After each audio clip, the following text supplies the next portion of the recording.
जब पानी का तूफान सब कुछ बहा ले जाता है, तब सिर्फ एक चीज रह जाती है, अल्लाह का नाम।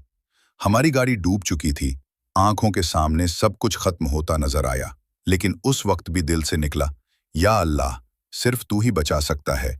मेरी बेटी ने रोते हुए कहा, अब्बू, अगर उस वक्त आपने सफर की दुआ न पढ़ी होती तो शायद हम भी इस पानी में कहीं खो जाते।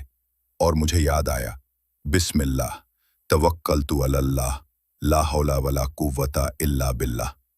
वो अल्फाज जो जुबान से निकल गए थे लेकिन आसमान तक चले गए। पानी उतर गया, लोग जमा हुए। मेरी बेटी भीगे कपड़ों में सिर झुकाए रो रही थी और मैंने आसमान की तरफ देखा।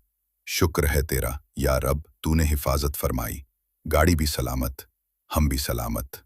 रसूलुल्लाह का फरमान है, जो शख्स किसी चीज से बचना चाहता है तो उसे चाहिए कि वो अल्लाह का जिक्र करे और उस पर तवक्कुल करे। सुनन तिर्मिज़ी।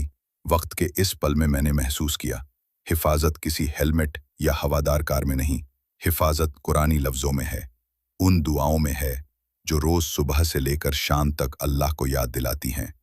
मेरी बेटी ने आंखों से आंसू पोंछकर कहा, अल्लाह ने हमें बचाया क्योंकि हमने उस पर भरोसा रखा। और मैंने सब लोगों को देखते हुए कहा, आज भी कई लोग निकलते हैं बिना दुआ के, लेकिन तुम उनमें से ना बनना। सफर से पहले अल्लाह को याद करो, उस पर भरोसा करो। तो आप भी याद रखिए, सफर की दुआ हर मुसीबत के दरिया का बांध बन जाती है। बिस्मिल्लाह तवक्कुलतु अलल्लाह ला हौला वला कुव्वता इल्ला बिल्लाह।